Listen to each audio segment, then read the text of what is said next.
We escaped by the skin of our teeth. That's how All Blacks captain Scott Barrett summed up the 41-24 win over Argentina in Cordoba. And if you watch the final 20 minutes, you'll know he wasn't just being polite. New Zealand banked the victory, yes, but the Pumas threw so many haymakers that the margin could have flipped in a heartbeat. But here's where it gets controversial.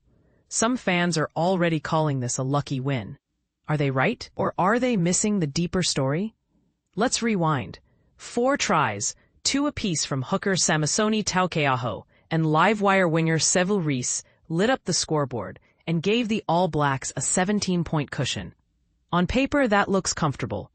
In reality, Argentina clawed back twice, feeding off a raucous home crowd and a few Kiwi errors that Barrett himself labeled disappointing. Barrett's first reaction in the post-match interview on Sky Sport was pure relief, wrapped in satisfaction. "Very pleasing," he began, "because we spoke all week about starting fast, and we actually did it."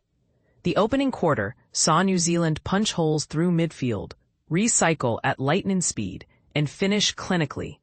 Textbook championship rugby. Yet, the skipper quickly pivoted to the wobble in the second half.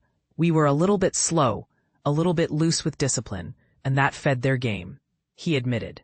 Translation: every silly penalty or knock-on felt like handing Argentina a loaded gun.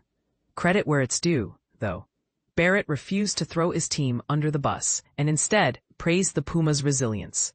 "They love to get the crowd behind them, and they threw a lot of punches at us," he said almost admiringly. "Think of it like a heavyweight bout. Argentina kept jabbing even when their legs were gone, forcing New Zealand into sudden defensive scrambles.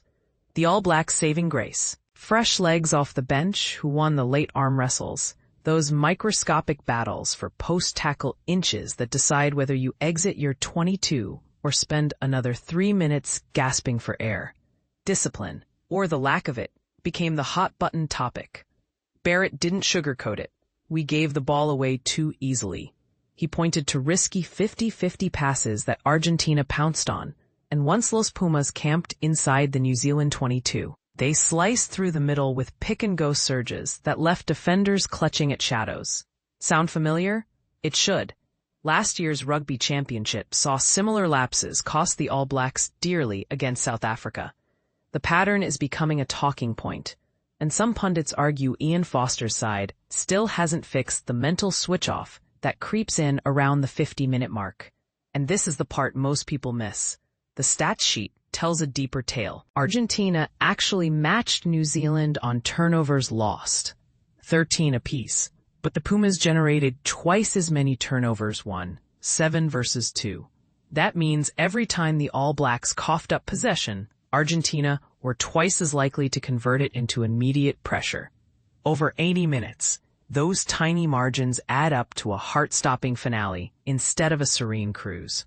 Barrett, returning from the calf injury that sidelined him during July's French series, looked genuinely thrilled just to be back in the thick of it. Feeling great, stoked to be back amongst the circle, he grinned. Yet his final line carried a warning shot. "We know we have to be better next week." Translation: don't celebrate too hard, because Australia in Melbourne won't be as forgiving as a tiring Pumas side. Quick match snapshot for the stat lovers. Tries, All Blacks 6, Argentina 3. Conversions, All Blacks 4, Argentina 3. Penalty goals, All Blacks 1, Argentina 1. Carries, 127 versus 99, Kiwi dominance in meters gained. Line breaks, 4 versus 2, clinical when it mattered. Drop goals, 0 for both. This was a try-fest, not a kicking chess match. So, was it a commanding statement or a narrow escape? The answer depends on which 20-minute slice you replay.